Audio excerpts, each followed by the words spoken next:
ያቃችሁ ውዝግብ ለማድረግ ነው የምትጠይቁ ምንድነው? እሺ በቃ አመሰግናለሁ። በቃ ተመለሰልኝ። አሁን መልሱ አሁን አመላለሱ ነው እኮ የጠፋኝ እንጂ ሐሳቡ አለኝ እኮ ይገባኛል። አንተ ግን ጥያቄ ፈጣሪ አይደለው እኔ የሐሳብህን አልሰማ እኔ ከንግግርህ ውጭ። ስለዚህ በቃ ችግር የለውም። በቃ አልፈሃለሁ። አመሰግናለሁ። አትወርድም እኮ አመሰግናለሁ ስላልኩ እዚሁ ነው ቁጭ። አንተ ጀለሳችን እዚሁ ነው ቁጭ የምትል ያላስወርድም። ግን እዚህ ጋር ግን አንድ እኔ መናገር የምፈልገው ፍቀድልኝ። እስካሁንም ፈቅደልኛል። ተናገር። ምንድነው? ይኸውልህ ያህዌ የተሰቀለው ከማን ጋር ሊያስታርቃችሁ ነው? አሁን አምላክ የተሰቀለው እያልክ ነው። አምላክ የተሰቀለው ከማን ጋር ሊያስታርቃችሁ ነው? ጥያቄ አምላክ የተሰቀለው ከራሱ ጋር ሊያስታርቀን ነው መልሱ። የትኛው? የተሰቀለው ደግሞ ወልድ ነው። ስለዚህ ወልድ የሚባለው አምላክ ከራሱ ጋር ሊያስታርቀን ነው የተሰቀለው። ከራሱ ጋር ከአብስ ጋር አስታርቋል። አዎ። ከመንፈስ ቅዱስ ጋር አስታርቋል። አዎ። ምክንያቱም እግዚአብሔር በክርስቶስ ሆኖ ዓለምን ከራሱ ጋር አስታርቋል ነው የሚለው። እግዚአብሔር ስትል ደግሞ አብ ወልድ መንፈስ ቅዱስ አይደለ? አብ በልብነት መንፈስ ቅዱስ በሕይወትነት በወልድ ውስጥ አለ። ስለዚህ ወልድ በወልድ ውስጥ ሆኖ አብና መንፈስ ቅዱስ ከዓለምን ከራሳቸው ጋር አስታርቋል። በቃ ይሄን ነው የምልህ። እሺ እውነተኛው አሁንማ ተነፈሽ እኮ። ቆይ ትንሽማ ልጠይቅሽ። እሺ አንተ የሚገርም እኮ አማርኛ እኮ ነው የምታምጡት። እሺ ቆይ አንዴ ተረጋጋ። አንድን ንጹህ ሰው መግረፍ፣ መደብደብ፣ መስቀል ኃጢያት ነው አይደለም? አንድን ንጹህ ሰው መደብደብ፣ መግረፍ፣ መስቀል ኃጢያት ነው አይደለም? ኃጢያት ነው። ስለዚህ ኃጢያት የሰሩትን ሰዎች ከራሱ ጋር ለማስታረቅ ሌላ ኃጢያት ነው የሚያሰራቸው?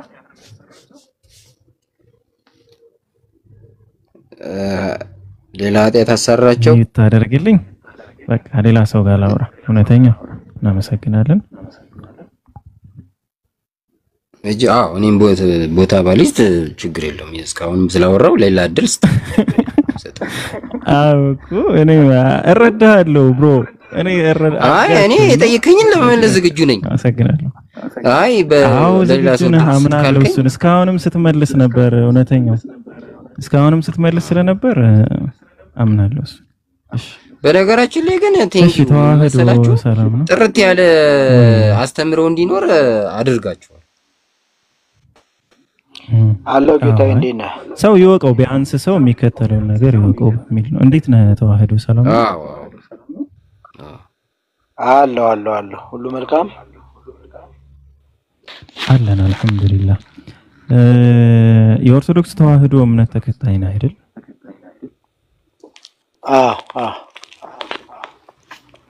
እሺ ስለ ምንነት እስኪ ንገረኝ።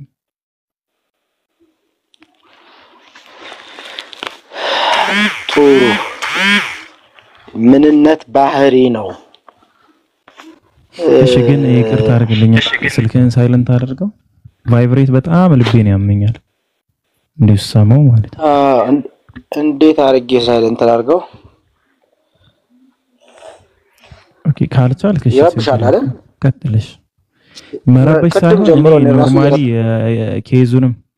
ኬዙንም አላውቀውም። እኔ ኖርማሊ ልቤን ያመኛል፣ የምሬን ነው። በምክንያት እንደሆነ አይገባኝም፣ ግን ቫይብሬት ስሰማ በጣም ነው የሚያመኝ። ለማንኛውም ችግር የለውም፣ እንትን ማለት ትችላለህ። ቆይ እስቲ መቀጠል ትችላለህ።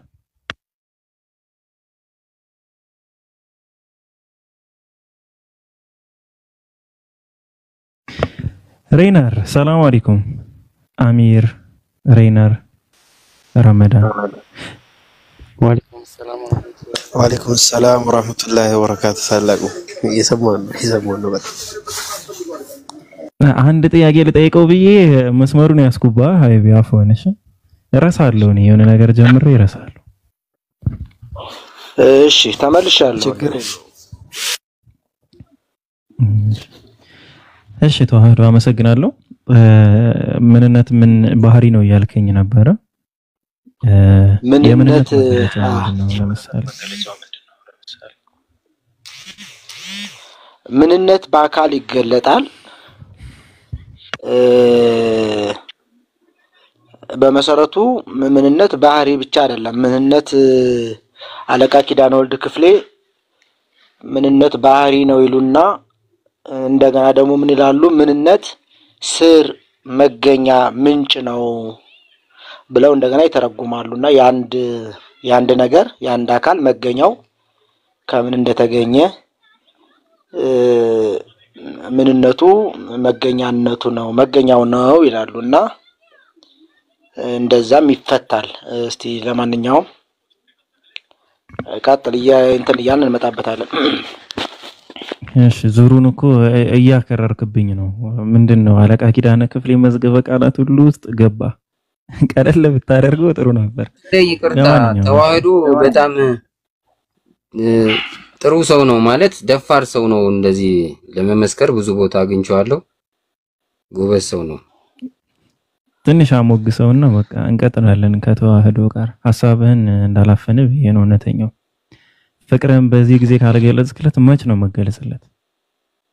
አይ ሌላ ቦታም እንዲህ ሲያስረዳ ስላየሁት በድፍረት ለመስክርለት ብዬ ነው።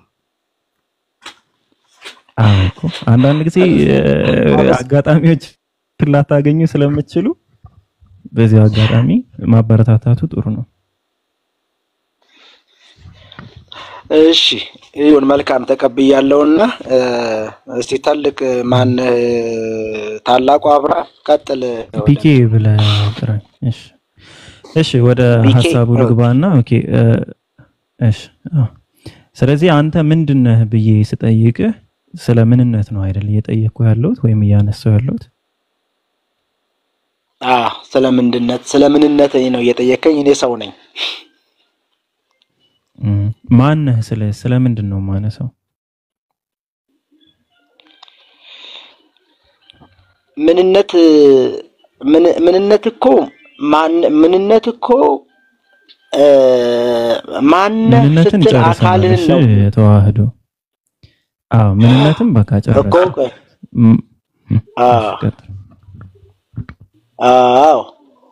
ምንነት አይ አልጨረስንም። ሰው ነኝ አልኩ።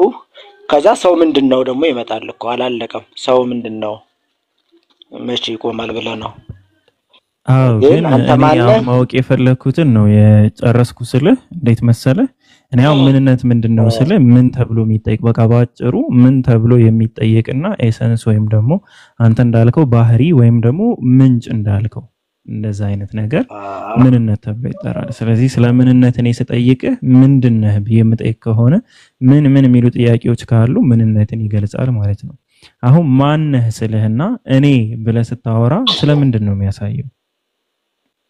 ምንድነው የሚገልጸው? እኔ ብዬ ሳወራ አካሌን ነው እየጠየቅ ያለው። ማንነቴ አካሌ ነው። ምንነቴ ኢሳንስ ነው፣ ባህሪ ነው። ያ ባህሪ ግን ምንጭ አለው ነው እና እንደው ሰው ነኝ ስላልኩ ሰው ደግሞ ማን ነው? ከየት መጣ ነው? ሰው እንዴት ሰው ምንድነው? ስለዚህ ባጭሩ እስቲ ለማንኛውም ባጭሩ ተዋህዶ በምን አጠበብ ነው መሰለ አንተ እኔ ብለህ ስታወራ ስለ አካል ስለ ፐርሰን ወይም ስለ ማንነት ነው የምታወራው። ማን ብለህ ስትጠይቅም ማንነቱን ነው እየጠየቀው ያለው አይደል? አሁን ወደ ስላሴ እንምጣና ይሄ ማለት ስላሴ በምንነት ስንት ናቸው ብለህ ታምናለህ? ስላሴ በምንነት አንድ ናቸው። በማንነት ሶስት ናቸው። ስለዚህ ስላሴ በማንነት አንድ ናቸው?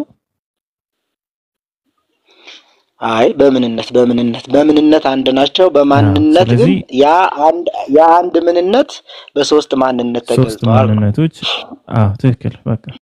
ስለዚህ ስላሴ በማንነት አንድ አይደሉም፣ በምንነት ናቸው አንድ። በዚህ እንስማማለን። ትክክል።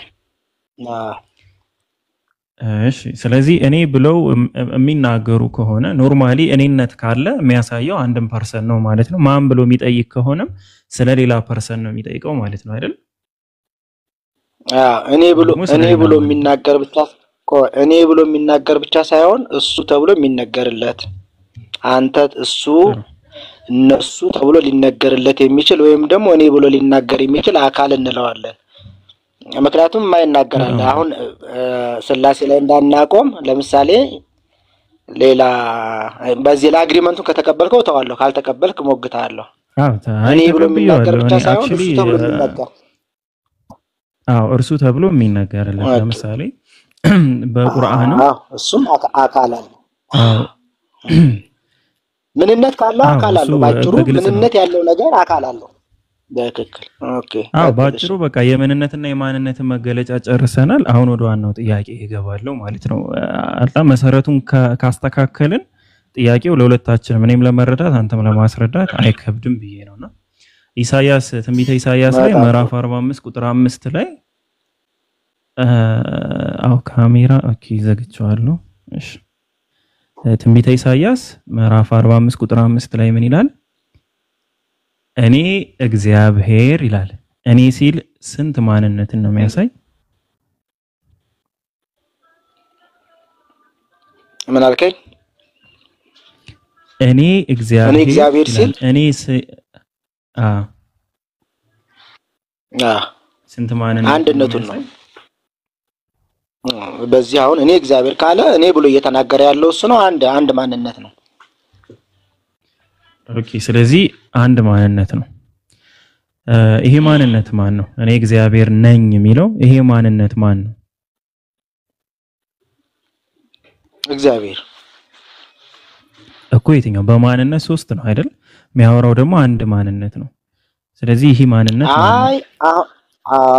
ኦኬ አሁን እኮ እዚህ ጋር እንዴት መሰለ አሁን የሥላሴ ትሪኒቲ አስተምሮ አንዱ ምንነት በሶስት ማንነት ራሱን ገለጠ ነው ተገለጠ ያ ማለት አሁን እኛ በተለይ በኦርቶዶክስ አስተምሮ ማለት ምን ማለት እንደሆነ ታውቃለህ የእግዚአብሔር ምንነቱ ምንጩ የሚታወቅ አይደለም ገብቷል ምንነቱ ምንነት አይደለም ተዋህዶ ተግባብተን ስለጨረስን እሺ አሁን ፖይንቱ ላይ ነገር ግን እንዴት ነው ቅድም እኮ ሳይለንት አድርጌዋለሁ ግን እየረበሸ ነው እንደራሱ እሺ አሁን ማንነትና ምንነት ላይ ስለጨረስን እኔ እግዚአብሔር ነኝ ሲል ስለ ስንት ማንነት ነው የሚያወራ ስለ አንድ ማንነት ብለኛል ያ ማንነት አብም ወልድም መንፈስ ቅዱስም ሊሆን ይችላል ግን አንድ ማንነት ነው የሚያወራው አንድ አካል አንድ ፐርሰን ማለት ነው እሱ ችግር የለውም እሺ ስለ አንድ ማንነት ነው የሚያወራው በዚህ ከተግባባን ከእኔም ሌላ ማንንም የለም ይላል ማንንም ሲል ስለምንድን ነው የሚያወራው ማንንም የለም በቃ ስለራሱ ነው ያወራ ያለው እኮ ስለ ማንነት ነው ሌላ ማንነት እንደሌለ ነው የሚያወራው አይደል ሌላ ማንነት የለውን አሁንስ እኮ ነው የእግዚአብሔር ማንነት በሶስት ማንነት ተገልጧል ስለተባለ ሶስት ምንነት ያለው ወይም ሶስት አማልክት አለ ለማለት አይደለም ነው አሁን ትልቁ የትሪኒቲን ለመረዳት ስለምንነት አይደለም ተዋህዶ ስለምንነትማ ኦሬዲ ጨረስን እኮ በቃ አሁን እያወራን ያለነው ስለማን እኔ አሁን ሶስት ምንነት አለ ያልኩ አይደል ባይዘዌ በዚህ ዙሪያ ላይ እኔ በደንብ ካንተ ጋር እስማማለሁ በቃ ይሄው ኮንፊርም ላደርግልህ ስላሴ እዚህ ያላችሁ 422 ሰዎች የምትሰሙ ከሆነ ስላሴ በምንነት አንድ ምን ሲባል አንድ አምላክ ተብሎ የሚገለጽ በምንነት አንድ በማንነት ግን ሶስት የሆኑ አምላክ ወይም እሱን ችግር የለውም አንድ ምንነት ሶስት ማንነት ያላቸው ናቸው ያ ምን ተብሎ ይጠራል ስላሴ ተብሎ ይጠራል ስለዚህ ምንነትን ሁላችንም ስለምንግባባበት ምንነት ከሌላ ምንነት ጋር ካልተቆጠረ በቀር ሲጀመር ሁለትም ሊባል አይችልም ምንነት ሁለት አይባልም ኤሰንስ ከሌላ ምንነት ጋር አሁን ለምሳሌ መለኮት ከመላእክት ጋር ከተቆጠረ ሁለት ምንነት ይባላል አንደኛው መለኮት ነው ሁለተኛው መላእክት ነው ወጥ የሆነ ምንነት ግን ሁለት ተብሎ ወይም ሶስት ተብሎ አይገለጽም ከመጀመሪያው በዚህ እንስማማለን አሁን ይሄን አንቀጽ ያመጣውልህ እኔ ብሎ ሲያወራ ስለማንነት ነው የሚያወራው ስለምንነት አይደለም አንድ ፐርሰን ወይም አንድ ማንነት መሆኑን ገለጸ ከዛስ ከእኔም ሌላ ማንንም ሲል ደግሞ ማንንም ማለት አሁን የሚያሳየው ምንድነው ማንነትን ነው ሌላ ማንነት እንደሌለ ደግሞ ያሳያል እኔ እግዚአብሔር ነኝ ስለምንድን ነው የሚያወራው ስለማንነት ከእኔም ሌላ ማንንም የለም ከአንዱ ይሄ እግዚአብሔር እኔ ብሎ ከሚገልጸው ከአንዱ ፐርሰን ውጭ ሌላ ማንነት እንደሌለ ነው የሚያሳየው ይሄ ነው ጥያቄ። ሶ ምንነትና ማንነትን ከመጀመሪያው ስለተግባባን አክቹሊ በደንብ ስለምታውቀው አንተ ብዙ አልቸገረንም ለመግባባት ነው እናንተ። ስለዚህ አሁን በዚህ ዙሪያ ላይ ምንድነው የምትለኝ? እኔ እግዚአብሔር ነኝ ሲል አንድ ማንነት ነው የሚያሳየው፣ ከኔም ሌላ ማንንም የለም ሲል ደግሞ ከዚህ አንዱ ማንነት ውጭ ሌላ ማንነቶች እንደሌሉ ነው የሚያሳየው። በጣም ጥሩ ቆንጆ። አሁን ተረዳኝ። ይኸውልህ ስለምንነትና ማንነት አሁን አወራን። ቆንጆ። ከዛ ትሪኒቲ ላይ ስንገባ አሁን አንተ እንዴት ነው የምታምነው? አሁን ይሄን ጥያቄን እንዳለ ሙሉን ጥያቄውን ታመጣና አንተ ይሄን እንዴት ትረዳዋለህ ስትለኝ ሥላሴ ልዩ ሶስትነት ነው። ሥላሴ ማለት ምንድነው? ልዩ ሶስትነት ምን ማለት ነው? አንድም ሶስት ብሎ ማመን ማለት አንዱ ፈጣሪ አንዱ እግዚአብሔር የምትለው አሁን ይሄ እግዚአብሔርነት በመሰረቱ ምንነት ነው። እግዚአብሔርነት ማለት እግዚአብሔር ገዢነት ነው፣ ረቂቅነት ነው። ምንነት ረቂቅ ነው ማለት እኮ አሁንኛ ይሄን ረቂቅ ሰው በሶስት ማንነት ገለጠ ራሱን ስንል እንዲኮ ሶስት ቦታ እንዲቆጭ ያለው አይደለም። እግዚአብሔር ምንድነው? መንፈስ ነው። አሁን እኛ አሁን በተለይ ከእስልምና የሚለየው ነገር ምን የሚለየው ክሪል የሚለየው ነገር ምንድነው? ይሄ ምንነት ያለው አካል ያለው ፈጣሪ የምንለው ምሉ በኩል ላይ በሁሉም የመላ መንፈስ ነው። በምድር በሰማይ በምን ያለ አሁን በአንተ የምጠይቅህ እግዚአብሔር ምንድነው? አላህ የት ነው ብለህ ከሰማይ በላይ እና የሆነ ከሰማይ በላይ ያለ ከፍጥረታት ከማይገናኝ እዛ የሆነ አካሉ ምንነቱም ማንነቱም አንድ ቦታ የተወሰነ ብለህ ነው የምትመልስልኝ በእርግጠኝነት። ያ አይደል? አሁን ይሄ መንፈስ ነው። በክርስትና አስተምሮት ይሄ እግዚአብሔርነት መንፈስነት ነው። መንፈስ ነው። መንፈስ ደግሞ ረቂቅ ነው። እንደውም በጣም የረቀቀ ከነፍስ የረቀቀ ከነፋስ የረቀቀ ከመላእክት የረቀቀ ረቆ መጨረሻ ላይ እግዚአብሔር ከዚህ ሁሉ ይረቃል ነው የሚለው። ይሄ ረቂቅነቱ እግዚአብሔርነቱ በሶስት ማንነት ገልጧል። ራሱን ገልጧል ብሎ ማመን ነው ማለት ያ ምንድነው? ረቂቅነቱ ገዢነቱ እግዚአብሔርነቱ አንድ ነው። ፈቃዱ አንድ ነው። ምንነቱ ባህሪው አንድ ነው። ግን ይሄ አንድነት በራሱ በሶስትነት ይገለጻል። በሶስት ማንነት ወይም በሶስት ፐርሰን ይገለጻል። ሥላሴ አክቹሊ ተዋህዶ እኔ እኮ ገብቶኛል። በሶስት አካል ማንነት ፐርሰን ማለት ነው። በዛ ይገለጽ እንጂ አካል ስትል ኖርማሊ ቦዲ ተክለ ሰውነት እያልክ እንዳልሆነ ተስፋ አደርጋለሁና እንደዛም እንዳልሆነ ማለት ነው። አዎ ጎበስ። አሁን ይሄ ያወራው እንጂ ቦዲ እንዴት የለም? ቆይ እውነተኛው ታላቁ ፐርሰን ብለን እውነተኛው ፐርሰን ካን ቦዲ ካል እንዴት የለም? ቦዲ ያላቸው አይደለም። እሺ አሁን የያዝነው ፖይንት እንደዛ አይደለም። ቦዲ ያላቸው የለም በሚለው አልስማማም። ስለ አንተ ስምምነት ማን ጠየቀ?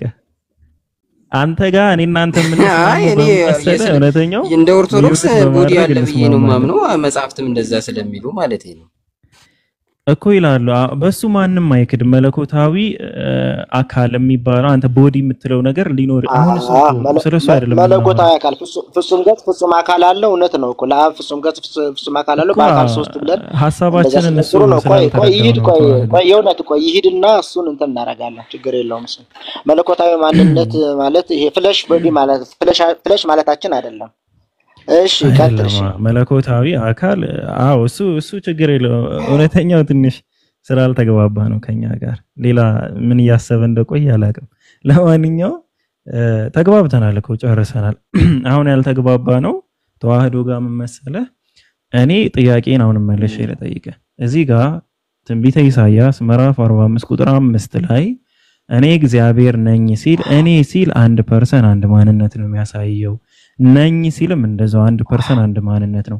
ከእኔም ሌላ ማንም የለም ሲልም ደግሞ አሁንም ከዛ አንድ ፐርሰን አንድ ማንነት ውጭ ሌላ ማንነት እንደሌለ ነው የሚያሳየው። በዚህ እንስማማለን ወይ ነው? ልክ ነህ እኮ ልክ ነህ፣ ትክክል ነህ። ግን ምንድነው የትሪኒቲ አስተምሮ ሶስት ሲሆን አንድ ሲሆን ሶስት ነው። ያ እግዚአብሔርነት በሶስት አካል የተገለጠው በባህሪው በመለኮት በፈቃድ አንድ ነው እና እኔ እግዚአብሔር ነኝ ያለው ያ ሶስትነት በሶስት አካልነት ስለተገለጠ የተገለጠው ሶስትነት ሶስት አማልክትነት ሶስት መለኮትነት ሳይሆን አንድ ነው። ይሄ ነው አስተምሮቱ፣ ይሄ ነው። ስለዚህ እያወራ ያለው ስንግባባውን እያወራ ያለው ይሄ ከ3% ውስጥ 1% ሳይሆን መለኮት ነው ወይም ደግሞ ምንነቱ ነው እዚህ ጋር እኔ የሚለው ነው። ትክክል። ያ ደግሞ ከስላሴ አስተምህሮት ጋር ይጣረሳል። አዎ ተዋህዶ ከስላሴ አስተምህሮት ጋር ጥሩ። እንዴት ካልከኝ የስላሴ አስተምህሮት በምንነት እንጂ በማንነት አንድ አይደሉም። ስለዚህ በአንድ ማንነት ሶስት ማንነቶች አይገለጹም። ምክንያቱም ስላሴ በማንነት አንድም ሶስትም ሳይሆኑ በምንነት አንድ በማንነት ሶስት ናቸው። ስለዚህ ማንነቱን አሁን አንተ ጠቅልለህ ምን አደረከው? በማንነት አንድም ሶስትም አደረካቸው። ይሄ ደግሞ በፐርሰን አንድም ነው ሶስትም ነው የሚለውን አመለካከት ያስይዛልና ይሄ ደግሞ ኮምፕሊትሊ ከስላሴ አስተምህሮ ጋር ተቃርኖ ነው ወይም ደግሞ ትክክል አይደለም። በፍጹም አይቃረንም። አይቃረንም። ትክክል አይደለም። አንድነቱ ሶስትነቱን የሚጠቀልል አይደለም። ሶስትነቱ አንድነቱን የሚያፈርስም አይደለም። እንደዛ አይደለም። በአንድነትና በሶስትነት ስለማፍረስ አይደለም። እሺ ስለማፍረስ አይደለም እያወራሁ ያለሁት በአንድ ማንነት። እሺ ቀጥልሽ። እሺ ልክ እኮ ነህ። አንድ ምንነት ሶስት ማንነት አለ ብለናል በስላሴ ውስጥ። ትክክል ነው። ይሄ ግን እኔ ብሎ አሁን እኔ እግዚአብሔር ነኝ ሲል ግን በአንድነቱ ሶስትነት አሁን ልዩ ሶስትነት የምንለው አንድም ሶስትም ብለን የምንናገረው አሁን እየተናገረ ያለው እግዚአብሔር በምንነቱ ነው እንጂ የሶስት ማንነትን ወይም የአካል ሶስትነቱን ጠቅልሎ አይደለም። እንደዛ አይደለም። አሁን እኮ ይሄንን ወስደህ ዘፍጥረት 1:26 ላይ ዘፍጥረት 1:26 ላይ እግዚአብሔርም አለ ይላል። እሺ እግዚአብሔር አለ ያለው ምንድነው? እግዚአብሔርነቱን ነው። ከዛ ኑ እንውረድ ብሎ እንደገና ደግሞ ራሱን ወደ ብዙ ያባዛል። ከዛ ሰውን በምሳሌያችን ባላችን እንፍጠር ይላል። እንፍጠር ብዙ ቁጥር ነው። ላይ አለ ይላል። ራሱን ሲንግል ያደርጋል። ወደ እሱ እንመጣለን። እሺ ወደ እሱ እንመጣለን። ወደ እሱ እንመጣለን። እሺ ታላቁ በምንነትና በማንነት ጉዳይ የሆነ ነገር ልበል ይቻላል። የሆነ ነገርም በኋላ ትላለህ። ቆይ ችግር የለም። ቃላቶቹ በጣም እንዳያገባባቸው አንድ ስለሚሆን አንዴ ቆይ ተዋህዶ ቅድም ጸጥ ብሎ በትዕግስት ነው የጠበቀን እስክንጨርስ። ያው ያንተ የማያልቅ ወሬ እስኪያልቅ ማለት ነው ሲጠብቅ የነበረና አሁን ደግሞ አንተ ትንሽ ታገስ እሺ። ከዛ በኋላ እንቀጥላለን። አሁን ተዋህዶ እንደተረዳው ከሆነ ሶስቱ ፐርሰኖች ሶስቱ ማንነቶች ሳይሆኑ እኔ እያሉ ያሉት የሶስቱ ማንነቶች አንዱ ምንነት ነው እኔ እያለ እየተናገረ ያለው ነው አይደል? ተዋህዶ እግዚአብሔር አሁን እንዴት መሰለህ ይሄ ነገረ ኩነት ላይ ይወስደናል። እስቲ ቆይ እቺን ነገረ ኩነት ልንገርህና በሶስቱ አካላት በሶስት አካላት ስንል አብ ወልድ መንፈስ ቅዱስ ነው የትሪኒቲ አስተምሮት። አብ አባት ነው፣ ወልድ ልጅ ነው፣ ቃል ነው፣ መንፈስ ቅዱስ ሕይወት ነው፣ እስትንፋስ ነው። አብ ልብ ነው፣ ወልድ ቃል ነው፣ መንፈስ ቅዱስ እስትንፋስ ነው። እና አኗኗራቸው በአብ ልብነት በማሰብ በወልድ ቃልነት በመናገር በመንፈስ ቅዱስ እስትንፋስነት ያው በመሆን ይሄ ማለት አንዱ ካንዱ ተነጥሎ የሚሉት ባህሪ የላቸውም ማለት አብ ልብ ስለሆነ ገብቶኛል ለብቻው የሚነጠል አይደለም። እና አሁን ቅድም ተያልከኛለው ምንድነው ሳይሆን ተዋህዶ አብን ሳይሆን የነጠልኩት ማለት ነው ያንተ ቆይ ንግግሩ ቆይ አሁን ለምሳሌ እግዚአብሔር በምንነቱ ነው የተናገረው ካልክ መናገሪያው ማን ነዋል? አሁን እግዚአብሔር ተናገረ ቃል እኔ ተዋህዶ አንድ ማትግባቡበት ነገር ስላለ እሱን ያወራሁት በሌላ መስመር። ቆይ አንዴ ተዋህዶ አንድ ነገር አሁን አንተና እሱ ተመሳሳይ ነገር ስለሌላችሁ ተመሳሳይ ነገር የላችሁም። አንተና እውነት የላችሁም ስለ አላችሁ ግን እውነተኛው አንድ አምላክ ሳይሆን ሶስት አማልክቶችም አንድ አምላክም ብሎ ነው የሚያምነው። ያን ደግሞ አንተ አታምንም። ተዋህዶ ሶስት አምላክ ብላ አታምንም።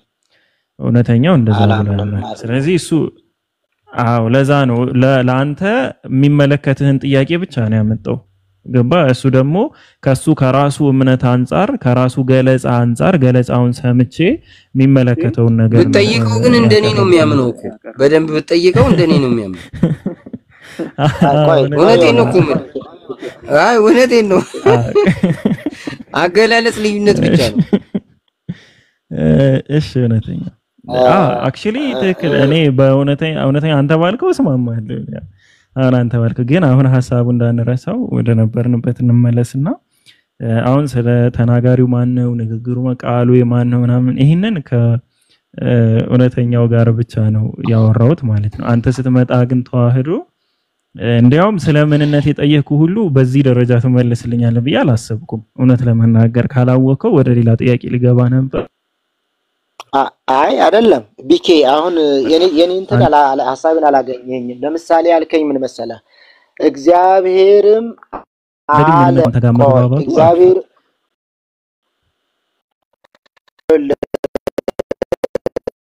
ቢኬ እግዚአብሔርም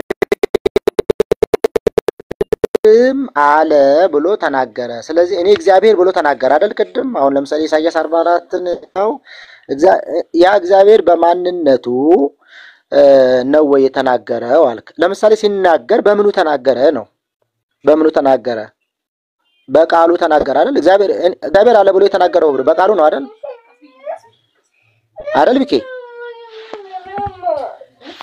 ቢኬ ስለ ፐርሰን ነው እያወራን ያለነውና ቆይ ፐርሰን ላይ ብናወራ ስለዚህ ቃል አይሰማም። እየዘገየ እግዚአብሔር ቃሉ ማን ነው? ኔትወርክ ነው አይደል? የረበሸ ነው አይደል?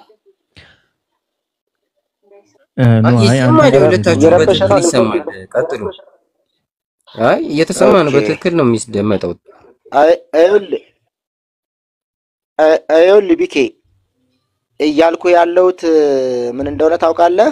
ለምሳሌ ኢሳይያስ 44 ላይ እኔ እግዚአብሔር እያለ ተናገረ አይደለ? እኔ እግዚአብሔር ብሎ የሚናገረው ማለት ነው። እግዚአብሔር በምኑ ነው የተናገረው? በቃሉ። ቃሉ ማን ነው? ወልድ። ኦኬ አሁን ስለዚህ ማን ነው እየተናገረ ያለው ካልክ ማንነት ነው ማለት ነው። ወልድ ምንድነው? ወልድም አለ መንፈስ ቅዱስም አለ አብም አለ። ወደዚህኛው እንገባለን። በቃል ተናግሯል።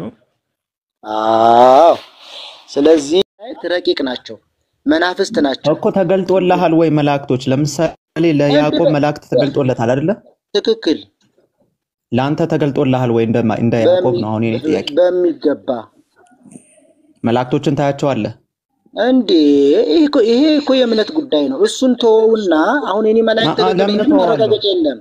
መላእክት አሁን ለኔ ተገልጦልኛል ስላልኩ አያልተገለጠልም ተገልጦልም ከሆነ ሰየው ብለህ ታልፈዋለህ እንጂ የኔ መልስ አይደለም። አይ በባይብሉም መሰረት መላእክቶች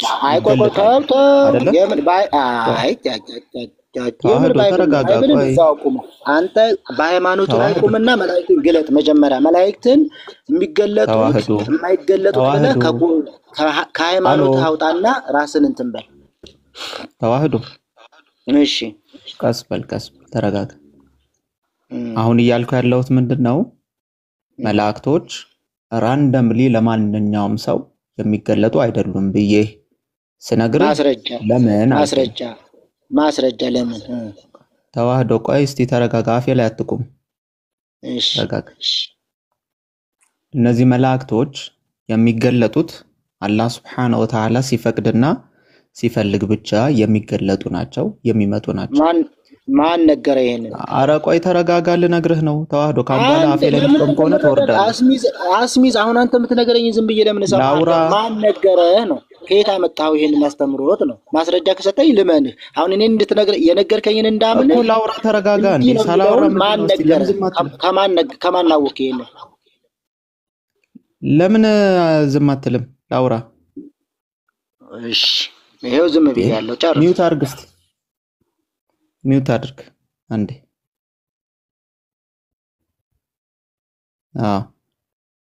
ምን ሆናል? መላእክቶች ለነብያቶች ይገለጣሉ።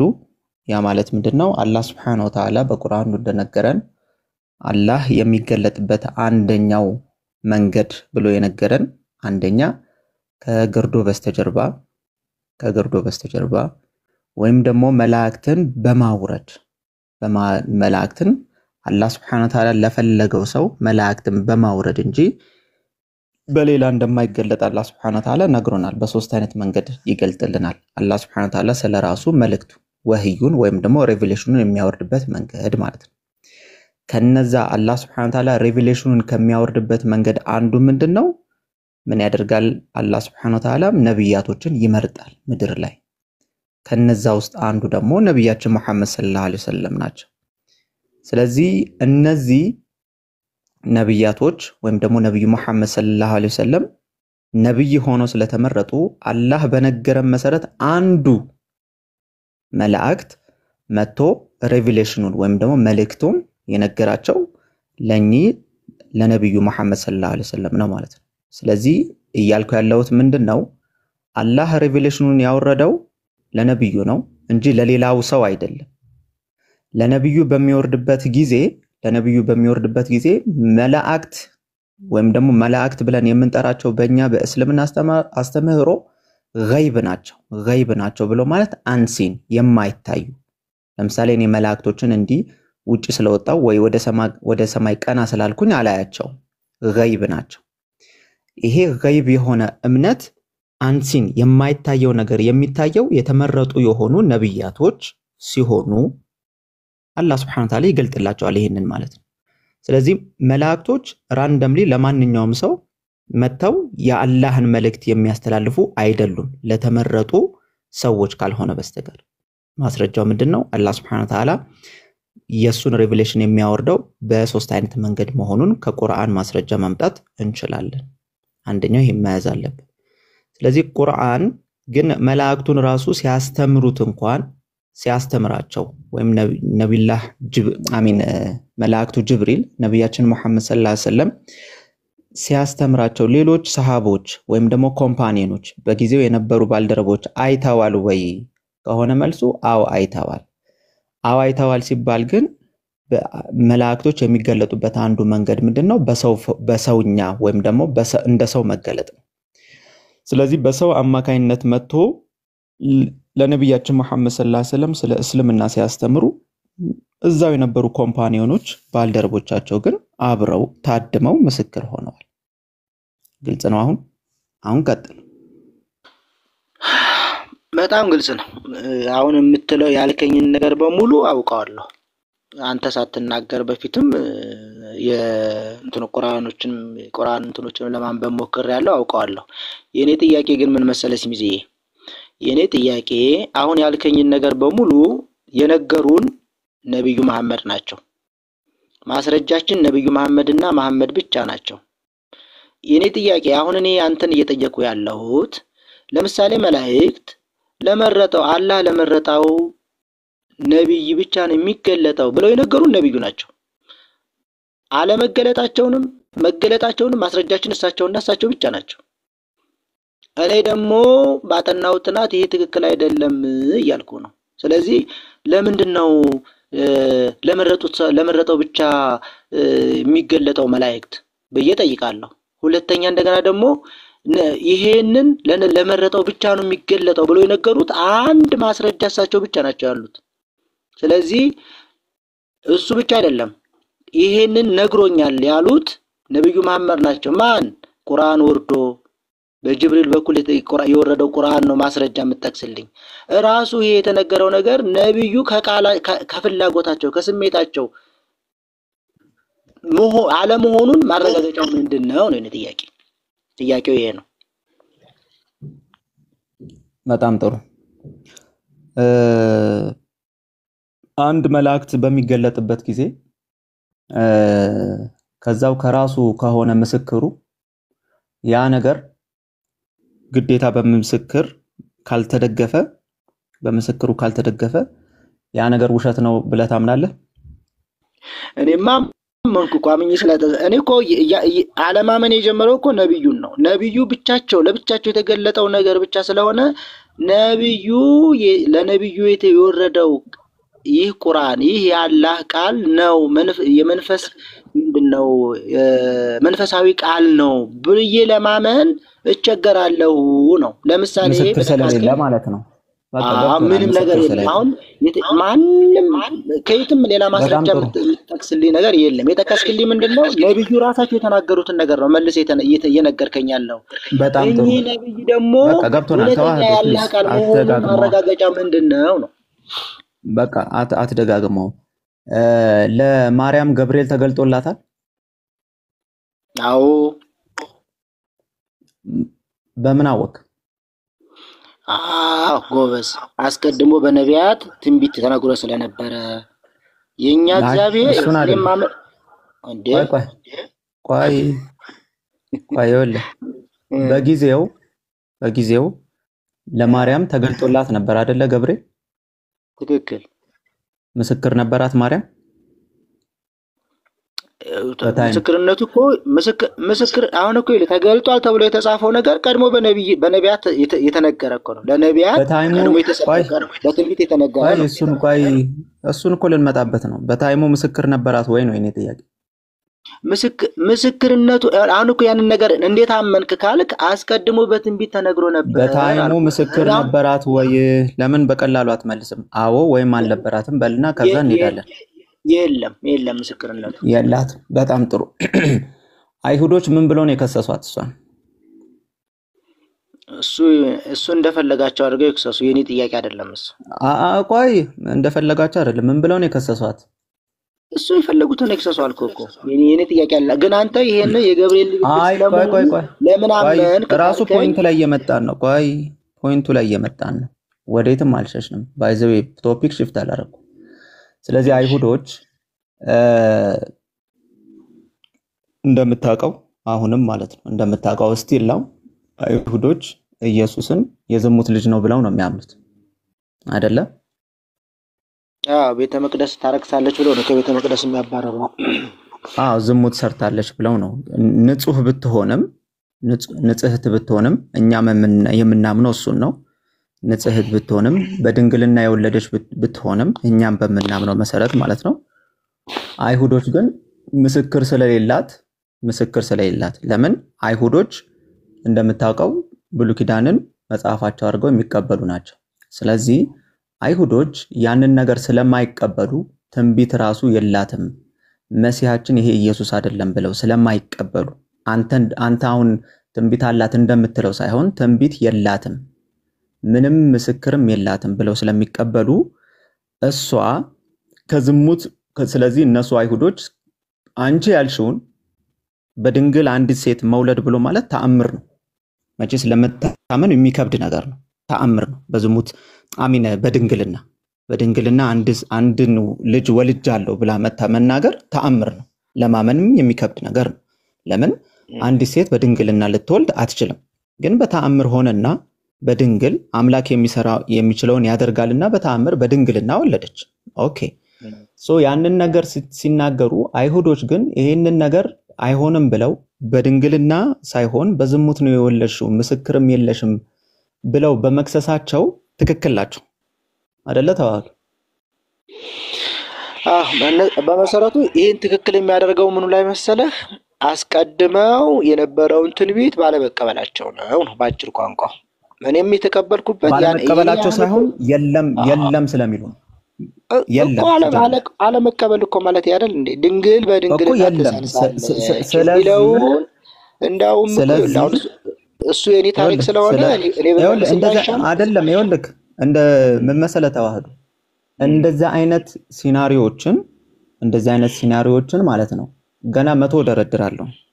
እንደዚህ አይነት ምስክር የሌለባቸው ሲናሪዎች አሁን እሱ እኮ ምንም አንተን አያመጣልህም። ቋት እኮ አይጠርግም። አንተ አለማምጣት ሳይሆን ምን እንደሚያመጣ ደግሞ ደብል ስታንዳርድ የሚባል ነገር አለ። ለአንተ ጊዜ ሲሆን ምስክር ቆይ ሌላም እንደዚህ ምስክር ጭራሽ የማታገኝላቸውን ፖይንቶች ደግሞ እናመጣለን። እሺ ቆይ እሱ እንዳምንህ አይችን መልስልኝ። ቆይ ይችን መልስልኝ እናመጣለን። ቆይ ታመጣለህ፣ ችግር የሰማሃለሁ። ሌላም ታመጣለህ። እኔ አሁን አንተ ምስክር በሌላት መልአኩ እንደተገለጠላት ታምናለህ።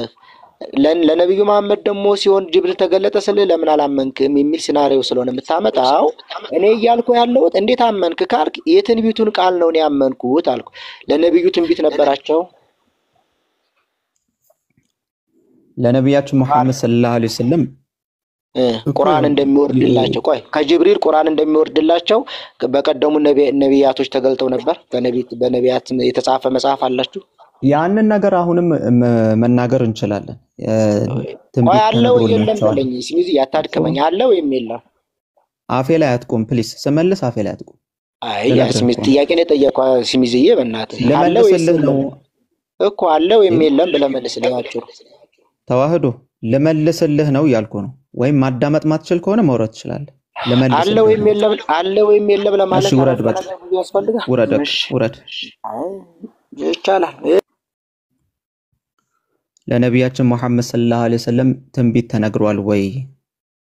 ለሱ ለጠየቀው ጥያቄ አዎ ትንቢቶች ተነግረዋል። አዎ ተናግረዋል።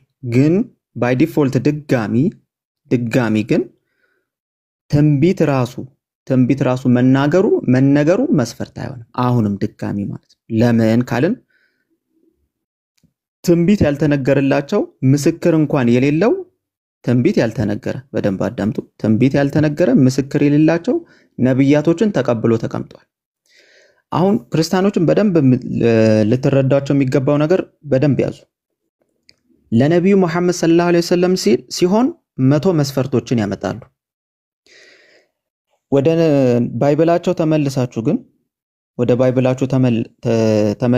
ባይብላችሁ ገብታችሁ ደግሞ ይሄን ነብያቶች እንዴት ተቀበልከው? እነዚህ መስፈርቶችን ለነብዩ መሐመድ የሚያመጡትን መስፈርቶችን አፕላይ ስታደርጉት ባይብል ላይ ያለ ነብይ በአጠቃላይ ተሰባብሮ ነው የሚያልቀው። ኦኬ ተሰባብሮ ያልቃል። ለምሳሌ አሁን ትንቢት ባለኝ ላይ አብዲዮ የሚባል ነብይ አለ በባይብል። ለሱ ትንቢት ተንብዮለታል ወይ ብዬ ብጠይቀው አይደለም ትንቢት ይቅርና ምስክር የሚባል ማን እንደሆነ ራሱ በደንብ አይታወቅም። ግን ጀስት ባይብል ላይ ግን ተጠቅሷል። ስለተጠቀሰ ብቻ ነብይ ነው ብሎ ያምናል። ነብዩ መሐመድ ጋር ሲመጣስ አልቀበልም፣ እንዲህ ያላቸው ምስክር አላቸው፣ በዚህ ገቡ በዚህ ወጡ። ግልጽ ነው። ማን ጋር ሲሆን? ነብዩ መሐመድ ጋር ሲሆን ማለት ነው። ግልጽ ነው። ሌሎች ምስክር የሌለባቸው ሲናሪዎችን ከባይብል ውስጥ ማምጣት እንችላለን ወይ? ያ በሚገባ ሌሎች እንደዚህ ምስክር የሌለባቸው አምላክ ስለተናገረና አምላክ ስላወረደ ብቻ የሚቀበሉትን ሲናሪዎች በገፍ ማንሳት እንችላለን። በደንብ ማለት ነው። ግልጽ ነው። እስሚዝ እኔ ልጠይቅህ ከዛ ውስጥ ለምሳሌ እውነተኛው ክርስቲያን ነህ አይደለ? አይ ቲንክ አንዴ ስለምንና ልጠይቅህ በዛው ከአሁን ካወራችሁት አንፃር አሁን ቻለ ክርስቲያን ነህ እውነተኛ አፎን አንዴ ያዳመጥኳችሁ ነበርና ማን ነበር ስሙን ተዋህዶ ሳትወርድ በፊት ባወራ ደስ ይለኝ ነበር። ጊዜ እየጠበቅኩ ነበር። መላእክትን ያዩ ሰዎች ከሆኑ የአይን ምስክሮች አሉ እስልምና ላይ። ከእናንተ ያሉ የአይን ምስክሮችን ደግሞ ያው እናንተን እንጠይቃለን ማለት ነው። ሰሂህ ሙስሊም ሐዲስ 2306 ላይ ሰዓድ የዘገበው ዘገባ አለ። እሱም ምንድነው? በኡሁድ ጦርነት ጊዜ ከነብያችን ቀኝና ግራ ጎን ላይ ነጭ ፈረስ ላይ የሆኑ ነጭ የለበሱ ጅብሪል እና ሚካኤልን አየው ቀኝና ግራ ጎናቸው ላይ ብለው በቀኝ በኩልና በግራ በኩል ብለው ያስቀመጡ ሐዲስ አለ። አየው ብሎ በአይኑ ያየውን ያስቀመጠበት ማለት ነው። አንድም አካል ሚራክልም በሉት ተአምር መላእክትም በሉት መጽሐፍ ቅዱስ ላይ አየው ብሎ ስለ ኢየሱስ ክርስቶስ የሰበከ ምንም ነገር የለም። ተአምራቶችን ቢባል እንደዚሁ መላእክቶችንም ቢባል። ሌላው ሰሂህ ሙስሊም ላይ 8ኛው ሐዲስ ላይ አሁንም ሱሐባዎች በተቀመጡበት ሁኔታ ላይ ጅብሪል መጥቶ ስለ ኢህሳን፣ ስለ ኢስላም፣ ስለ ኢማን የጠየቃቸው ጥያቄ ነበረ፣ ስለ ትንሣኤ ቀን ምልክቶች ጭምር ማለት ነውና እስልምና ላይ ሰሃቦች የአይን ምስክሮች ያዩ ሰዎች አሉ ወይ? መላእክትን ከሆነ አዎ በደንብ አሉ። ጅብሪልን ያዩ ሰዎች አሉ ወይ? አዎ አሉ። የተለያዩ ሐዲሶች አሉ፣ በደንብ አሉ። ጅብሪልንም ያዩ ሚካኤልንም ያየ እንዲሁም ጅብሪልም በተለያዩ ጊዜያቶች አይተዋልና እንደዚህ አይነት ማስረጃ ግን ደስ ያላቸውን ነብይ መርጠው ከአይን ምስክር አንድ የአይን ምስክር እንደዚህ አይነት ማስረጃ ማቅረብ አይቻልም ነው ክርስትና ላይና እስም ይዞ ቀጥሉ። አፎን በተጨማሪ ምንም ሊረጋልኝ አልቻለም ነው እንጂ እኮ ሳይጠፋኝ ጠይቃችሁ በዛው እንድትመልሱት። እሺ እውነተኛው አንዴ ትጠይቃለህ፣ ችግር የለውም። ፖይንትን እንትን ትላለህ። ሳርሰው ልጠይቃችሁ በዛው እንድታስረዳኝ ነበር። ጻፈው ጻፈው። እሺ እንዳትረሳው፣ ችግር የለውም። ቀላል ነው። ባጭሩ ምን መሰለክ? እሺ ከድ ማለት አሁን አላህ አንድ አካል አንድ አምላክ ነው የሚል የብሉይ ኪዳን መጽሐፍ የምትቀበሉት አለ?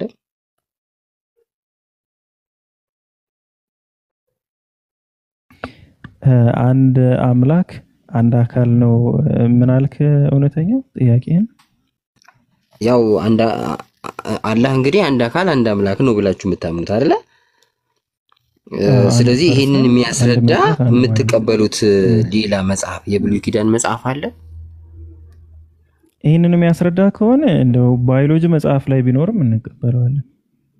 ይሄን ቃሌትም ብናገኘው እንቀበለዋለን። ይሄን የሚያስረዳ አይ የእናንተ ነው እንጂ የኛ የምንቀበለው መጽሐፍ የምትሉት አሁን እኛ አዲስ ኪዳን ላይ ኢየሱስ የተናገረውን ብቻ ሳይሆን ሐዋርያት የጻፉትን እግዚአብሔር አንድም ሶስትም ነው ብለን እንደምንቀበለው ብሉይ ኪዳኑን እንቀበለዋለን ያንን ስለሚናገርልን። አሁን እናንተ ደግሞ ልክ ከቁርአን ውጪ ብሉይ ኪዳን ከመሐመድ በፊት የምትቀበሉት ሌላ አምላክ አንድ አካል አንድ አምላክ ነው የሚል መጽሐፍ ሌላ አላችሁ? መጽሐፍ ሳይሆን አሁን ስለ ቃላቶች ከሆነ የምናወራ እያልኩ ነው። አሁን ለምሳሌ በብሉይ ኪዳን ላይ እስራኤሎች ስማ ጌታ አምላካችን አንድ ጌታ ነው ይላል። ያንን ቃላው ሙሉ ለሙሉ እንቀበለዋለን። ቃሉኛ ጋር ችግር ስለሌለ አይ ባይብልን አትቀበሉ መጽሐፍ ሙሉ ለመባል ግን አዎ እኮ እሱን ነው የምልህ። መጽሐፉን ሙሉ ተቀበላላችሁ ለመባል ግን በምንድን ነው? እኔ አሁን ባይብልን እቀበላለሁ ሙሉውን የታሪክ መጽሐፍ ነው ብዬ ማለት ነው። ሙሉ ባይብልን እቀበላለሁ እኮ እንዳለ ቃል ግን አትቀበለውም ስላልሆነ አዎ አልቀበለውም። አንተ የአምላክ ቃል ነው ብለህ ታስባለህ? ወንጌላቶችን ምናምን እኮ አሁን መሰለ ትልቁ ችግር አሁን ከቁርአን ውጪ ወደ ኋላ ስትሄድ የሆኑ የምትቀበሏቸው መጽሐፎች የሉ። ወደፊት ደግሞ ስንመጣ በሐዲስ ኪዳንም የሆኑ መጽሐፎች የሉም። አላህ አንድ አካል አንድ አምላክ ነው የሚል ወደፊት ወጥተው እውነተኛው ለምሳሌ አሁን ወደ ኋላ ለምሳሌ እኛ ብሉይ ኪዳን ለምሳሌ አሁን እኛ አሁን ሐዲስ ኪዳንን ብቻ ሳይሆን ብሉይ ኪዳንን እንቀበላለን። ወደፊት ደግሞ ስትመጣ ገርላትን እንቀበላለን። አሁን ገርላት ላይ ስለ ስላሴ ይነግሩሃል። አንድ በጣም ጻድቅ የተባለ ሰው ወይ የምትቀበለው እኮ ነው ያልኩህ። አሁን እኔ እውነተኛው ያልገባ ነገር ምን መሰለህ? ኦኬ ፈጣሪ ቃል ነው ያምላክ ቃል ናቸው። አሁን ገርላትም ትክክለኛ የእግዚአብሔር ማንነት የሚነግሩኝ መጽሐፍት ናቸው ብዬ ሙሉ ነው ሙሉ መቀበላቸው። ምክንያቱም በደንብ ያውን ስላሴ የሚባለውን ነገር በደንብ እያጠናከሩ ነው የሚሉት። አሁን የሆነ እስትንፋሰ ክርስቶስ የሚባል መጽሐፍ አለ። እሱ ላይ አሁን እንደ ጸሎት ምን ብሎ እንደሚጸልይ ታውቃለህ? አትዘርዝርና በቃ ስለዚህ ገድላትንም መጽሐፍ ቅዱስ አዲስ ኪዳንንም ብሉይ ኪዳንንም ሁሉንም አንተ የፈጣሪ ቃል ነው ብለህ ተቀበላለህ ነው አይደል ሐሳብህ? እንደዛ አዎ አሁን ይኸውልህ የሆነ ለጠይቅ በቃ እየተጨማመረ ማስረጃዎች እየተጨማመሩ ነው የሄዱት። አሁን ለእናንተ አሁን በአዲስ ኪዳን ከመሐመድ በኋላ አላህ አንድ አካል አንድ አምላክ ነው የሚል አንድ ጻድቅ ይሄ ነው እውነተኛው እኮ ችግር ይሄ እኔ ነግሬሃለሁ። በመጽሐፍ ደረጃ መጽሐፍ ለመቀበል ማለት ነው እኮ እኔ ለላወራለሁ አንዴ ስለገባኝ ችግር የለውም አታብራራው። አሁን በመጽሐፍ ደረጃ ከሆነ ለአንድ አንቀጽ የምንስማማበትን ስላገኘን እኛ ሙሉ መጽሐፍ አንቀበልም። እንደዛ አይነት አመለካከት አስተምሮ የለንም ማለት ነው። ግን አንተ አሁን ሙሉ ባይብልን የፈጣሪ ቃል ነው ካልክ ሉቃስ ወንጌል ምዕራፍ 1 ከ1 እስከ 4 ድረስ ያለውን እሱ የአምላክ ቃል ነው ወይ? አዎ በእግዚአብሔር መንፈስ ተመርቶ የተጻፈ ነው ብዬንም አምነው። አምላክ ነው ለቴዎፍሎስ ደብዳቤ የጻፈው? የሰው ስራዎችማ ይገለጻሉ እኮ የሰው ስራዎች እግዚአብሔር እኮ በሰው ስለሚሰራ የአምላክ ቃል ነው አይደል ያልከኝ? የአምላክ ቃል ነው ማለት ምን መሰለህ? አሁን ሳታወዛግበው አባባሌን የሰዎች ታሪክ አሉበት። ምክንያቱም እግዚአብሔር በሰዎች ስለሚሰራ በእናንተም እኮ በመሐመድ ነው ሰራ የምትሉት አይደል? ስለዚህ መሐመድ የህይወት ታሪክ ይኖራል። አሁን እሱ እኮ ነው ልዩነታችን ምን መሰለህ? የኛና አንተ አሁን የአምላክ ቃል ነው ስትል ማንም ይጻፈው ማንም ምኑን ቃል እንደምትለው ሁሉ አላውቅም። ምን አሁን የከበርክ ቴዎፍሎስ ሆይ ከመጀመሪያው በአይን ያየ የእግዚአብሔር መንፈስ ያለበት መጽሐፍ ስለ እግዚአብሔር ማንነት የሚነግረኝ መጽሐፍ ማለት ነው። በቃ እኛ ደግሞ እንደዛ ብለን አናምንም። ገባ? አሁን እኛ አንድ አንቀጽ ስለ እግዚአብሔር ስለ አላህ ማንነት አንድ አንቀጽ ነገረንና ሙሉ መጽሐፉ ያ መጽሐፍ መለኮታዊ መጽሐፍ ነው ደግሞ የአምላክ ቃል ነው ብለን አንቀበልም። አንተ ደግሞ የምትለኝ ኦኬ ስለ ኢየሱስ ክርስቶስ አምላክነት ወይ ስለ አብ ወይ ስለ መንፈስ ቅዱስ አምላክነት ይናገራልና ሙሉ መጽሐፉ የአምላክ ቃል ነው ያልከኝ ነው።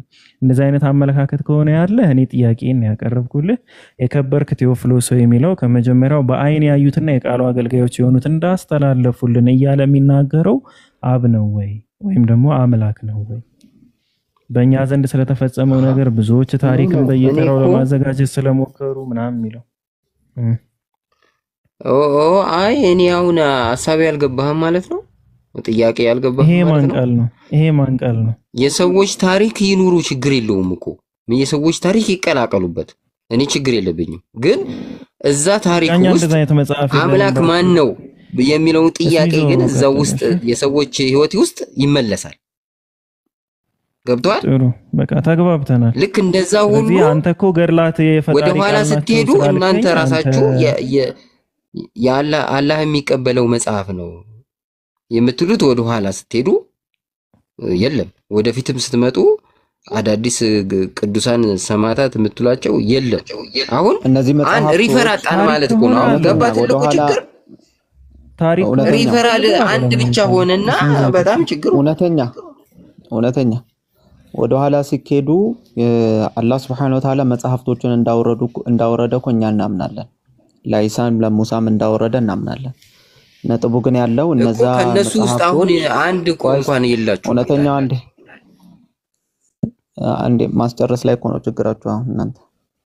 ስለዚህ እነዛ መጽሐፍቶች ግን እያልን ያለነው ምንድነው? እነዛ መጽሐፍቶች አላህ Subhanahu Wa Ta'ala ባወረዳቸውና በወረዱት ልክ በዛ ትክክለኛው ኦሪጂናል መልእክታቸው ተጠብቀው አሁን ላይ የሉም ብለን እየተናገርን ነው።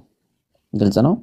ስለዚህ እነዛ መልእክታቸው ደግሞ በቃ ስለዚህ ከዛ ሴንስ ነው ወደፊት ደግሞ ለሚለው አሁን ወደ ፓስት የሚለውን በዚህ መልኩ ከተረዳህ የኢስላሚክ ኮንሰፕቱን ወደፊት አሁን ወይም ደግሞ ወደፊት አሁን ፊውቸሩን ስናነሳ ደግሞ የመጨረሻና መደምደሚያ ነብይ አድርጎ ያስነሳቸው ነብይ መሐመድ ሰለላሁ ዐለይሂ ወሰለም ናቸው። ከዚህ በኋላ ደግሞ ከሳቸው በኋላ ደግሞ ነብይ አይነሳም፣ ሌላ ነብይ አይነሳም። ጻድቅ የሆነ ሰው እኮ ጻድቅ የሆነ ሰው ተነስቶ ከአላህ ወህይ ተቀበልኩኝ አይልም። ለምን? ነብይ ብሎ ማለት ነባ ወይም ደግሞ ተናገረ ማለት ነው። ያ ማለት ምንድነው? አምላክ ለሱ ሪቪሌሽን ያወርድለታል ወይም ደግሞ ወህይ ያወርድለታል። ኢስላሚክ ኮንቴክስት ደግሞ ከነብዩ መሐመድ ቀጥሎ ማለት ነው ከሳቸው በኋላ መደምደሚያ ስለያረጋቸው ወህይ ወይም ደግሞ ግልጠተ መለኮት የሚያወርድለት ሰው የለም። ስለዚህ ካሁን በኋላ ያለው ሙስሊሙ የሚመራው በምንድነው? ሙሉና 100% በተጠናቀቀው ሙሉ መመሪያውን በያዘው በቁርአንና በሐዲስ ይሆናል ማለት ነው። ስለዚህ ማንኛውም ጻድቅም ይሁን ስኮላርም ይሁን ምንም ይሁን በምን ታጥሮ ይሄዳል ማለት ነው? በቁርአንና በሐዲስ መመሪያውን አድርጎ ይሄዳል ማለት ነው። ይሄ ነው ያለው ፖይንት። ኦኬ አሁን እኮ የኔ ጥያቄ በደንብ ግልጽ ታደርግልህ። ለምሳሌ በእስልምና ጻድቅ የምትለው ሰው አለ ወይ? በቅድስናው ተረጋግጦ ያ ቅዱስ የተባለ ሰው የሱ ታሪክ ተጽፎስ አለ ወይ?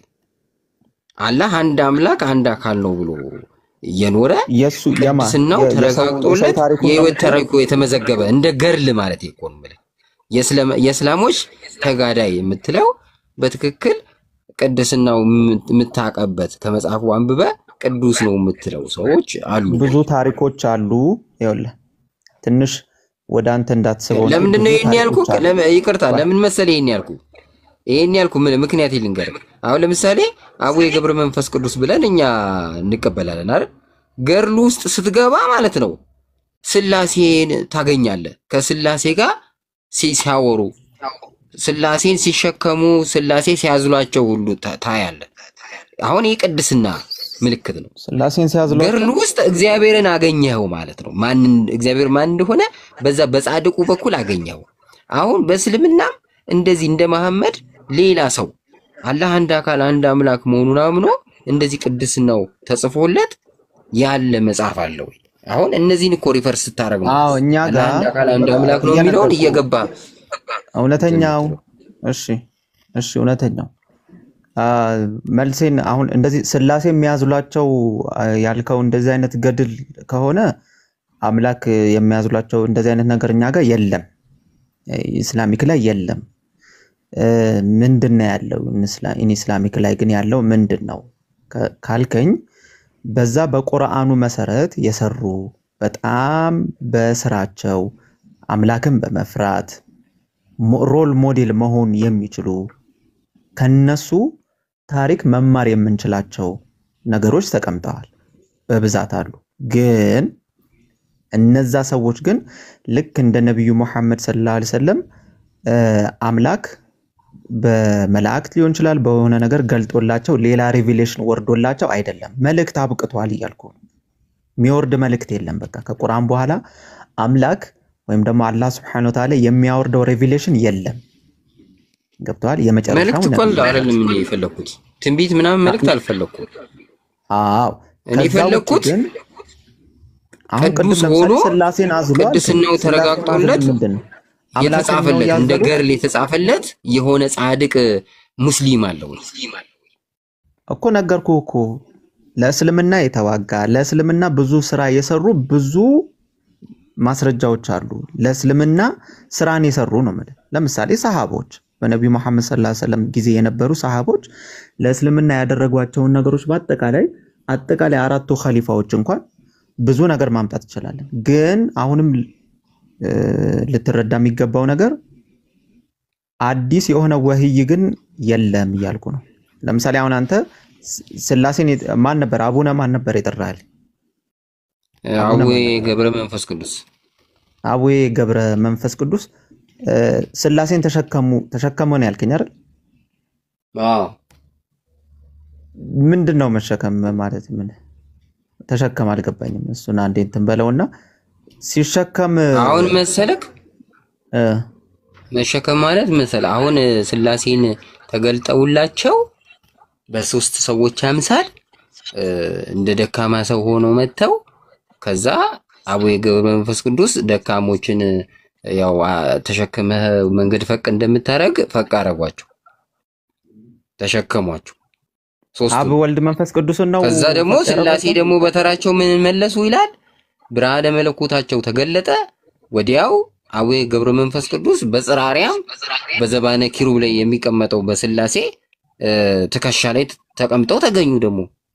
አዎ ሊትራሊ እሱ ነው እኛ ጋር የለም እንልህ። በቃ አሁን ለኔ የፈለኩት ገባ ሊትራሊ አሁን ስላሴ የሚለውን ነገር እያጠነከሩ የመጡ ጻድቆች አሉ።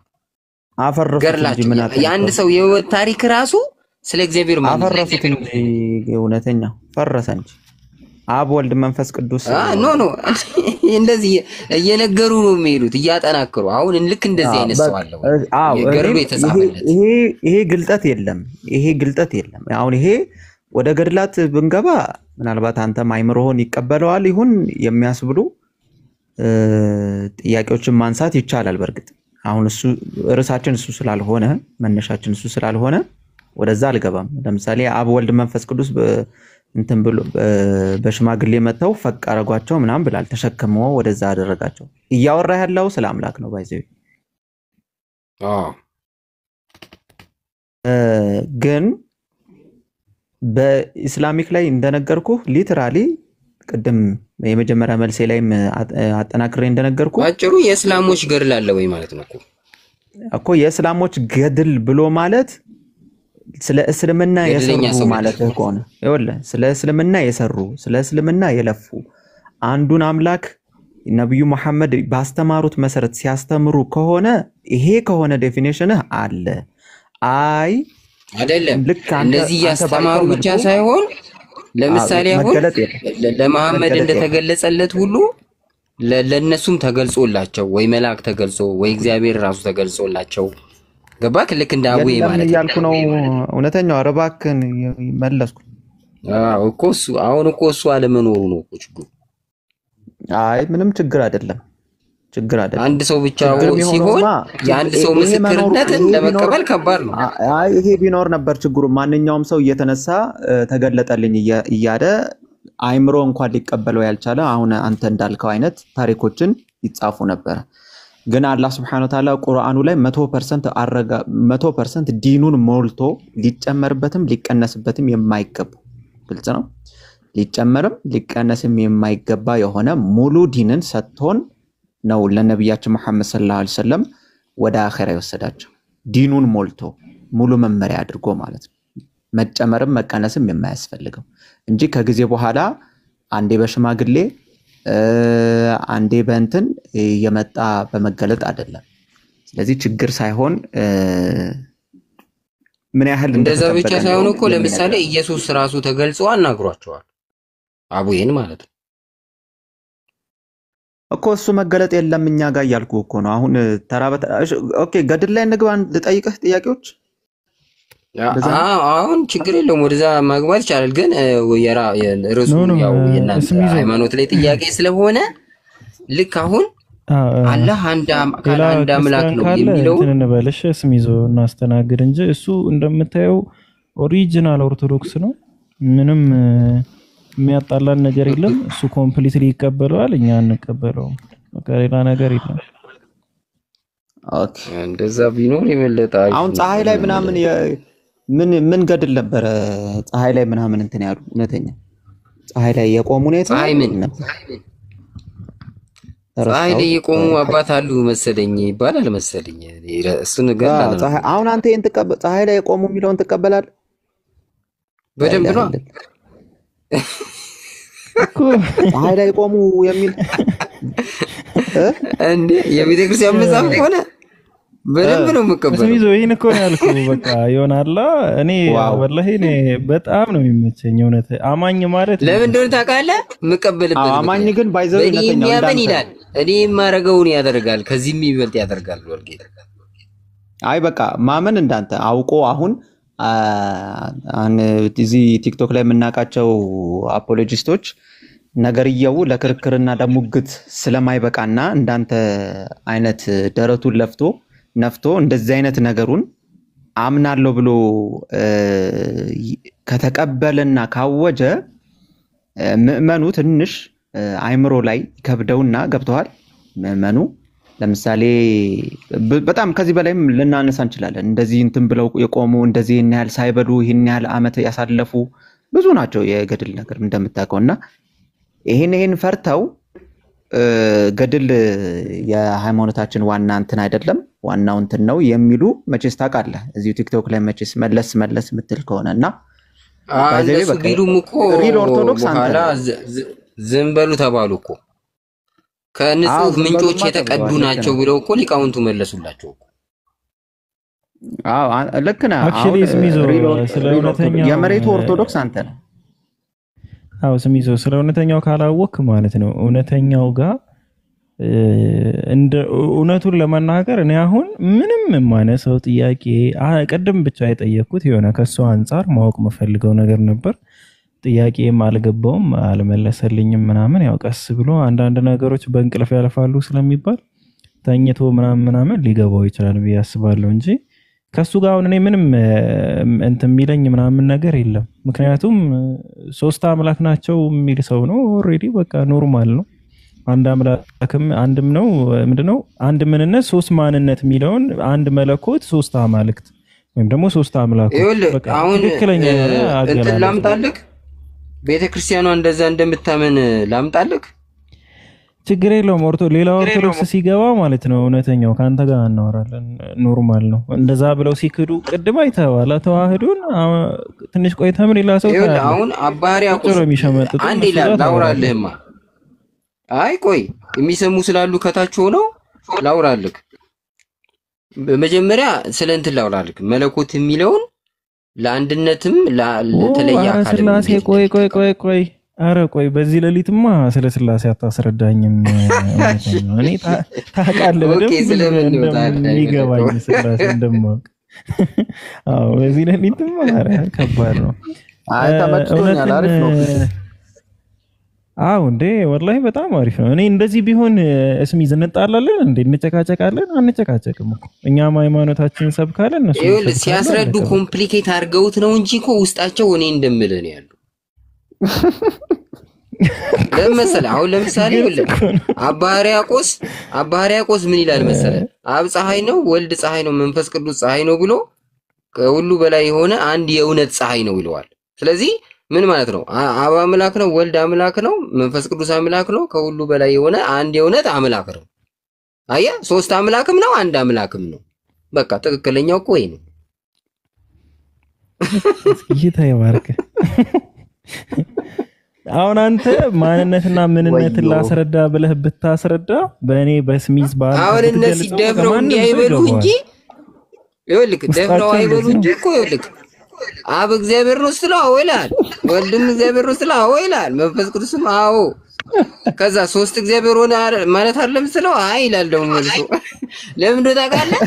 አይ የሚሉበት ምክንያት ሶስቱን እያንዳንዳቸውን እግዚአብሔር ካሉ ሶስት አንድ እግዚአብሔር መሆኑ የሚቀር ይመስላችኋል። ግን አያስቀረውም። ለምን አያስቀረውም? የኩነት ሶስትነትን የሚያቅ ቢሆን አይደናበርም እንደዚህ አይነት ሰው። ይኸውልህ ሶስቱ አካላት በአንድ አይምሮ ነው የሚያስቡት። ስለዚህ በአንድ አይምሮ ካሰቡ አንድ አምላክ መሆናቸው አይቀርም። በቃ በአንድ ቃል ነው የሚናገሩት፣ በአንድ ህይወት ነው የሚኖሩት። ስለዚህ በሶስት አካል ውስጥ አንድ ህይወት ካለ አንድ አምላክ መሆናቸው አይቀርም። በቃ ስለዚህ ሶስት አምላክም አንድ አምላክም በቃ ስለዚህ ሶስት አምላክ ታመልካለህ እውነተኛ በአንድ ህይወት የሚኖር ሶስት አምላክ ማለት ነው። በሌላ አነጋገር አይ በቃ ግልጽ ነው። በአንድ ልብ የሚያስብ ሶስት አምላክ ማለት እኮ ግልጽ ነው በቃ። ስለዚህ አንድ ልብ ካለው ደግሞ አንድ አምላክ መሆኑ አይቀርም። በቃ አንተ ደግ ነው የምትናገረው አንተ። ሶስት አካል ውስጥ አንድ ልብ ካለ አንድ አምላክ መሆን ይቀራል። አይ በረካውን አንተ በቃ አሁን እኛ እስቲ ከላይ ያለው በቃ ቆይ ነው እንትን ለሰው አይምሮ ይኸውልህ ስለ መለኮት ደግሞ ልንገርክ፣ በቀላሉ ልንገርክ። አረ እውነተኛው እኔ አሁን እኮ አልኩ። አረ በፈጠረ አረ በሶስቱ በቀላል አማርኛ በቀላል አማርኛ አረ እውነተኛው ተው። አረ ችግር የለውም እውነት እቺን አናግረኝማ። ይኸውልህ ስለ መለኮት ሰጥቻለሁ፣ አስቀምጥ 30 ሰከንድ በቃ። ይኸውልህ መለኮት የሚለውን ለአንድነት ይጠቀሙት እንጂ ለሶስትን ለተለየ አካል የሚጠቀሙበታል። አሁን የአባ ሕርያቆስ ራሱ እንደዛ ይጠቀመዋል። ምን እንደሚለው ታውቃለህ?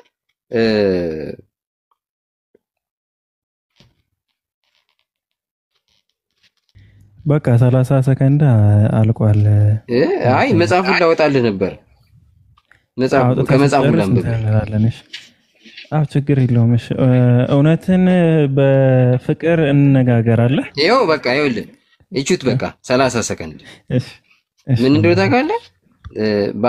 አብርሃም በፍጥረት ስርዓት ይስሐቅ እንደሚያዘው አይደለም፣ ይስሐቅም ያዕቆብ እንደሚያዘው አይደለም። መለኮት ግን እንዲህ አይደለም። አባት በመሆን አብ ልጁን አያዘውም፣ ወልድም ልጅ በመሆን አይበልጥም። መንፈስ ቅዱስም ትክክል ነው። መለኮት ግን አብ፣ ወልድ፣ መንፈስ ቅዱስ ነው ይላል። አየህ ሶስቱም መለኮት ይባላሉ። ሌላ ቦታ ደግሞ ስትሄድ እዛው እንትን ቅዳሴ ማርያም ላይ የጽንሷን ነገር እንዲህ ይላል። ወደ ቀደመ ነገር እንመለስና ቅድስት ድንግልንም ለሁሉ ድንቅ የሚሆን የጽንሷን ነገር እንዲህ እያል እንመርምራት። ድንግል ሆይ እሳተ መለኮት በሆድሽ ባደረ ጊዜ ፊቱ እሳት፣ ልብሱ እሳት፣ ቀሚሱ እሳት ነው ይላል። እሳተ መለኮት ቅድም መለኮት ስንት ነው? አብ ወልድ መንፈስ ቅዱስ 3። እዚህ ጋር ግን እሳተ መለኮት በሆድሽ ባደረ ጊዜ በሆዱ ያደረው አንዱ አካል ነው። አንዱን አካል መለኮት አለው። ገባክ? ስለዚህ 3 መለኮትም አንድ መለኮትም እያለ ነው ማለት ነው አባ ሕርያቆስ። ስለዚህ መለኮት የሚለው አንድ አምላክ ወደሚለው ይተረጎማል ማለት ነው። ግን በብዛት የሚጠቀሙት ለአንድ ባህሪ ነው የሚጠቀሙት መለኮትን። ግን አባ ሕርያቆስ ለሶስት አካላት ተጠቅሞበታል። ለአንዱ አካልም ተጠቅሞበታል። ስለዚህ ቃላት አጠቃቀም ላይ ነው ችግሩ ነው የምልህ እንጂ ውስጣቸው ያለው ያ ነው። አይ ትክክል ነው እኮ ካንተ ጋር እንዳልኩ ምንም ችግር የለውም። ቀደም ብለን ስንገባ እንዴ ሌሊት ባልሆነ ሰዓት በሰፊው ጊዜ ሰጥቼ እንደውም ኦርቶዶክሶችም በደንብ ታስረዳቸዋለህ ብዬ አስባለሁ። አሁን ኖርማሊ ሰው እንዴት መሰለ እውነተኛው አሁን አንተ ያልከውን ነገር ሰው አምኖ ሲቀበለው ምናምን ያ ምንም ችግር የለውም። ግን እያደባበሱ ሲያልፉትና በመሸወድ ሌላን ሰው ለመጥራት ሲሞከር ያ ነገር ነው እኛም ማንቀበለው እንጂ እኛ አሁን እምነታችን እንደምንገልጸው አንተም እንደዚሁ ገልጸህ ወደ አንተ ሰዎችን መጥራት ጊዜም እንሰጣለን። ምንም ችግር የለውም። የመስበኪያ ማለት ነው። ብቻ እንዳሁኑ እኩለ ሌሊት አይሁን ነው ትልቁ ነገር እሱ ነው። ለማንኛውም ቴንኪው። እውነትም በፍቅር እንነጋገራለን።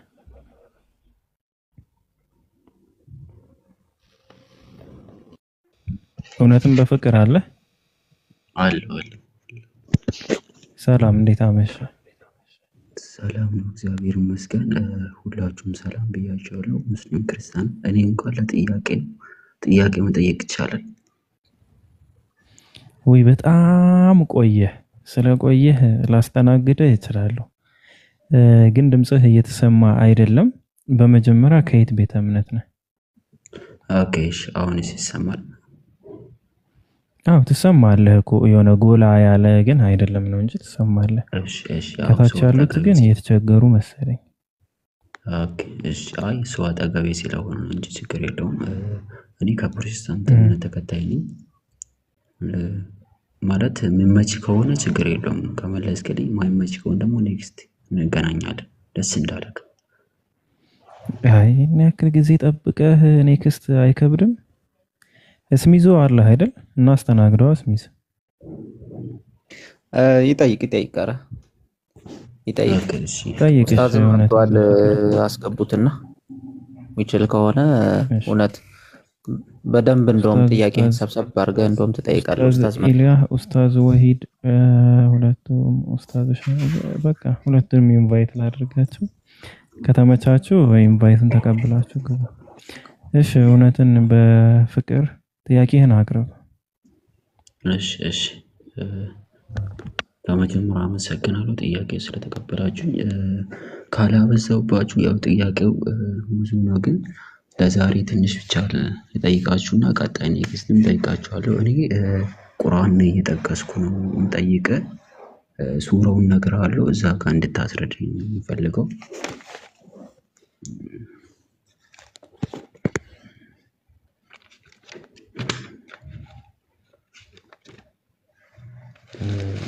እሺ፣ ሱራ 16 ቁጥር 93 ላይ አላህ ባሸኖሮ አንዲት ህዝብ ባደረጋቸው ነበረ፣ ግን የሚሻውን ሰው ያጠማል፣ የሚሻውን ሰው ያቀናል፣ ትሰሩትም ከነበራችሁት ሁሉ በእርግጥ ትጠይቃላችሁ ይላል። ይሄ ነገር ክሊር አድርግና ጥያቄውን አላህ የፈለገው ሰውን ያጠማል፣ የፈለገው ሰውን ደግሞ ያቀናል፣ ከዛ ደግሞ ትሰሩትም ከነበረ ትጠየቃላችሁ አለ። ጥያቄን ክሊር ካልሆነ አንተ ክሊር ታደርጋለህ። እንዴት ምን ማለት ፈልገው ነው እዚህ ቦታ?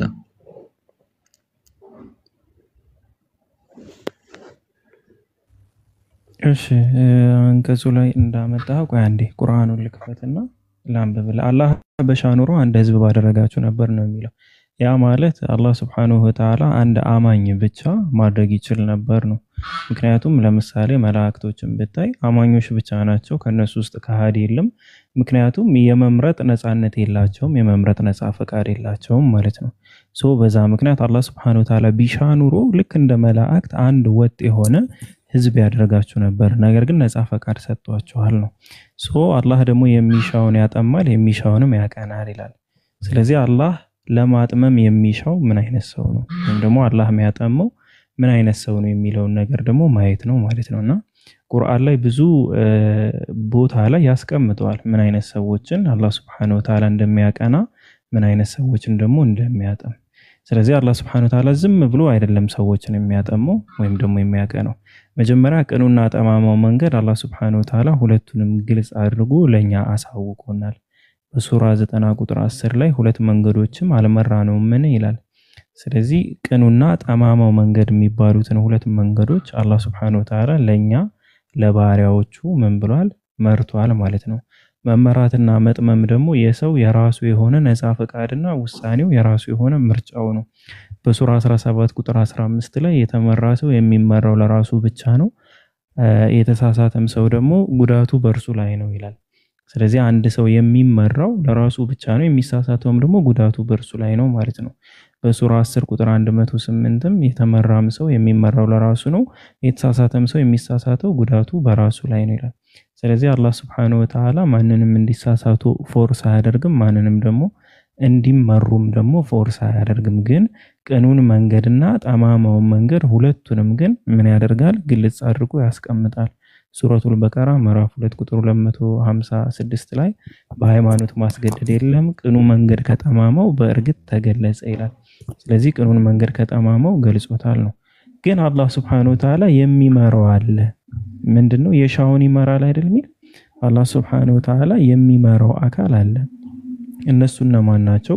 በሱራ 29 ቁጥር 69 ላይ እነዚያም በእኛ መንገድ የታገሉ መንገዳችንን በእርግጥ እንመራቸዋለን ይላል። ሶ አላህ መንገዱን የሚመራው ምን አይነት ሰው ነው? በእርሱ መንገድ ላይ የሚታገልን እርሱን መፈለግ ላይ የሚታገልን ሰው አላህ Subhanahu Wa Ta'ala ምን ይላል ይመራዋል ማለት ነው። በሱራ 64 ቁጥር 11ም በአላህም የሚያምን ሰው ልቡን ይመራዋል ይላል። ስለዚህ አንተ ለመመራት ማመን መቻል አለብህ አንድ፣ ሁለተኛ እሱን ፍለጋ ላይ መጠናከር መቻል አለብህ። እንዲሁ ግን ከመሬት ተነስቶ አያጠምህም አይመራህምም ነው። ሶ አላህ ደግሞ የማይመራው ሰው ደግሞ አለ። ያ ሰው ምን አይነት ሰው ነው? በሱራ 4 ቁጥር 136 ላይ በአላህና በመላእክቱም በመጽሐፎቹም በመልእክተኞቹም በመጨረሻውም ቀን የካደ ሰው የራቀ መሳሳት በእርግጥ ተሳሳተ። በሱራ 16 ቁጥር 104 እነዚያም በአላህ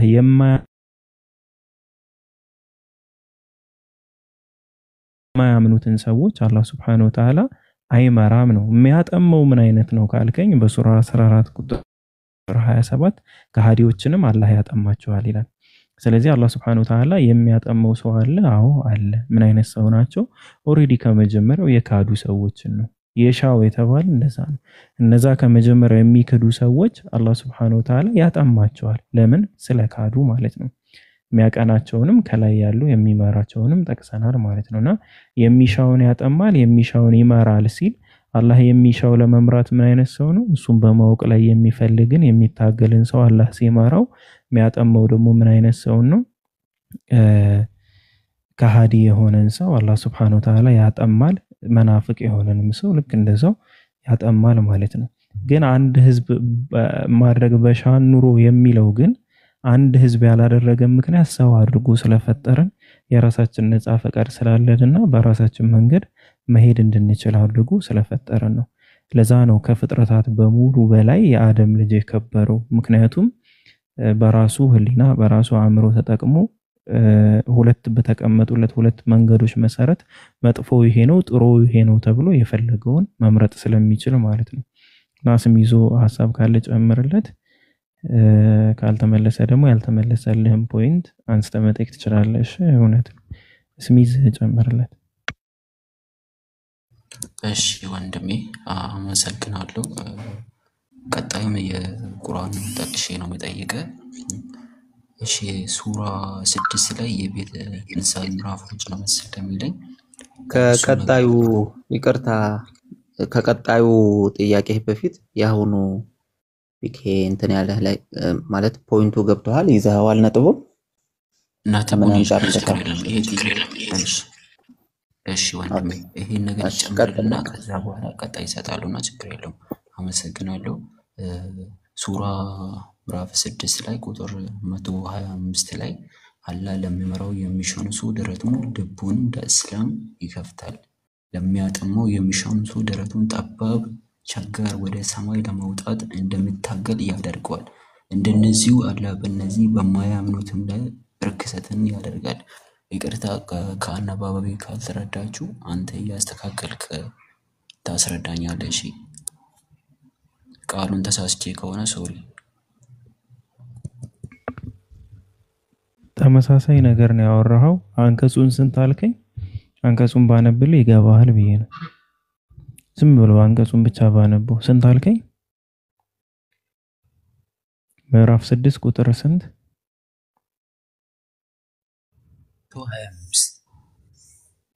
125 እሺ ከፍቼ ላውራህ ብዬ ነው። ኦኬ እሺ ቴንክ ዩ። እሺ ምን ይላል መሰለህ? በሱራ 6 ሱረቱል አንዓም ቁጥር 124 ጀምሬ ላንብብልህ። ቁጥር 124 ላይ ተአምርም በመጣቻቸው ጊዜ ይላል። ተአምርም በመጣቻቸው ጊዜ የአላህ መልእክተኞች የተሰጡትን ቢጤ እስክንሰጥ ድረስ በፍጹም አናምንም ይላሉ። አሁን ስለ ካህዲዎች ነው የሚያወራው። አሉ አላህ መልእክቱን የሚያደርግበትን ስፍራ አዋቂ ነው። እነዚያን ያመጹትን ሰዎች ይዶልቱ በነበሩት ነገር አላህ ዘንድ ውርደትና ብርቱ ቅጣት ያገኛቸዋል። አላህም ሊመራው የሚሻውን ሰው አለ። ሊመራው የሚሻው ሰው ምን አይነት ነው የሚለውን ቅድም አብራርቼልሃለሁ። የሚሻው ሰው ደረቱን ለኢስላም ይከፍትለታል። በቃ አንድ ሰው በአላህ መንገድ ላይ የሚታገል ሰው ከሆነ አላህ Subhanahu Wa Ta'ala ይመራዋል። ቅድም እንዳልኩ ያ ሰው አላህን ለማወቅ እየታገለ ስለሆነ አላህ Subhanahu Wa Ta'ala ልቡን ለኢስላም ይከፍትለታል።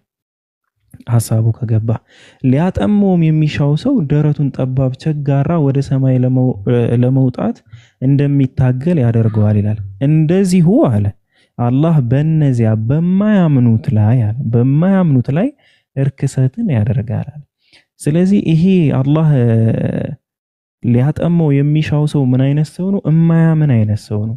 በዛ ሰው ላይ አላህ Subhanahu Wa Ta'ala ደረቱን ሰማይ ለሚወጣ እንደሚታገል ጠባብ ያደርግበታል ማለት ነውና ቅድም ካልኩ ሐሳብ ጋር አንድ አይነት ጥያቄ ስለሆነ የጠየቀኝ ኖርማሊ አውዱን ብታየው ትረዳዋለህ። አላህም ሊመራው የሚሻው ሰው ምን አይነት እንደሆነ ቅድም አይተናል። ሊያጠመው የሚሻው ሰው ደግሞ ምን አይነት እንደሆነ አይተናል። እዚህ ጋር በአንቀጹ ብቻውንም በግልጽ ስላስቀመጠው ማለት ነው። አሁንም ያልገባህ ፖይንት ካለ እዚሁ ፓርት ላይ ፖይንቱን ብቻ አንስተህ ማውራት እንችላለን እና እስሚዞ ቀጥለሽ ሀይቤ። ኦኬ እሺ ወንድሜ አመሰግናለሁ። አሁን ከሁለቱም በጠየቁ ጥያቄ ላይ ድምጼ የሆነ ነገር ተመልሶ እያሰማኝ ነው መሰለኝ። እናንተ ጋርም እንደዛ ነው? ይሰማኛል። እስሚዝ ይሰማል? ትሰማለህ? ቀጥል። እሺ ቴንክ ወንድሜ። እሺ አሁን በሁለቱም ባነሳው ለጥያቄ ላይ እንደዚህ አይነት የሚያደርገውና ያደረገው ሁሉ እየፈጠረ እርሱ መሆኑ ነው። ይሄ ማለት ደግሞ በአንተ ህይወት ውስጥ ለሚፈጸመው የኃጢአትም ሆነ የጽድቅም ስራ ተጠያቂ አንተ ሳትሆን ወይም ሰይጣንም ሳትሆን ራስ ተጠያቂ ሳትሆን ወይም ማንም ሰው ሳይኖር በአላህ ያዘዘብን ነበር የሚሆነው ማለት ነው። ለምሳሌ አሁን የሚያጠመው እሱ ከሆነ ሃይማኖትም እስላም እሱ መርጥል ከሆነ በአንተ ፖይንት ወይም ያንተ ትጋት ወይም ደግሞ የሰይጣን በአንተ ላይ የሚያደርግ ነገር ምንድነው? አየህ ፖይንቱ አሁን እዚህ ጋር ነው። የኔ አላህ ሁሉም ነገር የሚያደርግብህ ከሆነ አንተ በምን ትጠይቅበታል? ገብቶሃል ሐሳቤ? አሁን አላህ የሚያቀናም ከሆነ የሚያጠም እሱ ከሆነ ያንተ ድርሻ ምንድነው? ሐሳቤ ገብቷል? ሐሳቡ ገብቶኛል። አሁን ቅድም ካስረዳው ጋር ተመሳሳይ ጥያቄ ነው አሁን የሚያነሳው። ምን መሰለህ አጠርስ አደርግልህ። አላህ Subhanahu Wa Ta'ala የሚመራው ምን አይነት ሰው እንደሆነ ነግሬያለሁ። እሱም በማወቅ ለሚታገል ሰው አላህ ደረቱን ያሰፋለታል፣ ወደ ኢስላም ይመራዋል። ታዲያ ለምንድን ነው የሚመራው?